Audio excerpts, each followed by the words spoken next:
मूळव्याध, भगंदर, fissure, पायलोनायडल sinus, बद्धकोष्ठता किंवा गुदविकार यासारख्या त्रासाने त्रस्त आहात का? वेदनादायक शस्त्रक्रियेची भीती वाटतेय? तर आता चिंता सोडा. जर्मनीतील अत्याधुनिक लेझर तंत्रज्ञान आता प्रथमच संगमनेरमध्ये डॉक्टर सोनाली सुशांत गीते यांच्याकडे उपलब्ध झालंय. 7 वर्षांचा प्रदीर्घ अनुभव, 1000 पेक्षा अधिक यशस्वी शस्त्रक्रिया. ठिकाण केएम हॉस्पिटल, विठ्ठल मंदिरासमोर, अकोले बायपास रोड, संगमनेर. संपर्क 90 677 95 189. अहिल्यानगर येथील पोलीस मुख्यालयाच्या मैदानावर सुरू असलेल्या प्रशिक्षणादरम्यान अत्यंत धक्कादायक दुर्घटना घडली आहे.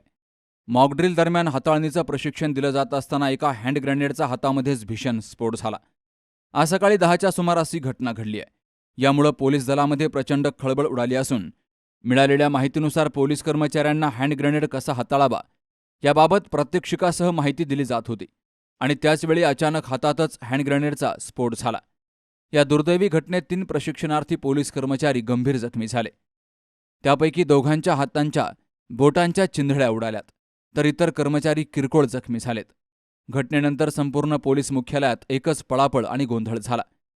वरिष्ठ पोलीस अधिकाऱ्यांनी तात्काळ घटनास्थळी धाव घेतली. सर्व जखमी कर्मचाऱ्यांना तातडीनं जवळच्या खासगी रुग्णालयात दाखल केलं गेलंय. तज्ज्ञ डॉक्टरांच्या देखरेखीखाली त्यांच्यावर उपचार सुरू आहेत. कसं होतं की आमच्या दरवेळची जी प्रॅक्टिस चालते ग्राउंडला, मॉब डिस्पोजलची, जमाव विसर्जन जे आम्ही दरवेळेस घेत असतो, आमचा सरावच असतो तो. आता बकरी ईद निमित्ताने आम्ही पूर्ण जिल्ह्यामध्ये तो सराव घेतो. इतर ठिकाणी पण सगळ्या ठिकाणी जमाव झाल्या, विसर्जनचा प्रॅक्टिस झाली आमची. आज RCP 1 आणि 2 QRT यांचा संयुक्तरित्या आम्ही सराव घेतला. सराव घेत असताना प्रत्येक स्टेपला आम्ही त्यांना कसं पुढची कारवाई काय असं करत असताना गॅस सेक्शनचा जे वापर असतो त्या कारवाईपर्यंत पोहोचल्यानंतर त्यांना दाखवत होतं की गॅस जे आमचा प्लास्टिकचा एक सेल असतो, ग्रेनेड असतो, तो सेल आणि ग्रेनेड कसं फोडायचं हे प्रात्यक्षिक दाखवत असताना संबंधित जवानाकडनं पिन काढली गेली आणि ते लिव्हर पट्टी चुकून त्याच्या हाताकडनं सुटली, जेणेकरून लिव्हर पट्टी सुटल्यावर तो ब्लास्ट होतो.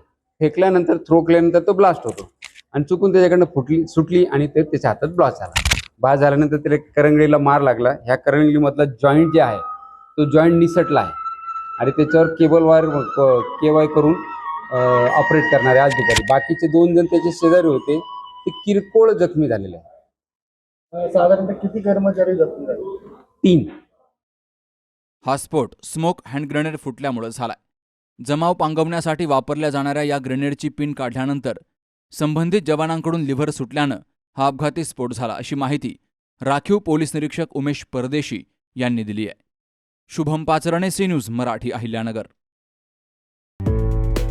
डॉक्टर पावसे अर्धांगवायू पुनर्वसन आणि निसर्गोपचार केंद्र. निसर्गरम्य आणि प्रदूषणमुक्त वातावरणात 20 कॉटचे उत्तम मशिनरी आणि सर्व सुविधा उपलब्ध असलेले सुसज्ज निसर्गोपचार केंद्र. अर्धांगवायू, मान, पाठ, कंबर आणि सांधेदुखी, हातापायांना मुंग्या येणं, टाचदुखी, चेहऱ्याचा पॅरालिसिस, ॲक्युपंक्चर, फिजिओथेरपी, जलचिकित्सा, बाष्पचिकित्सा, योग चिकित्सा, मालिश चिकित्सा, चुंबक चिकित्सा, आहार चिकित्सा आणि माती चिकित्सा. संपर्क डॉक्टर रमेश पावसे. ठिकाण हिवरगाव पावसा, रायतेवाडी रोड, तालुका संगमनेर. संपर्क 96 23 25 67 22.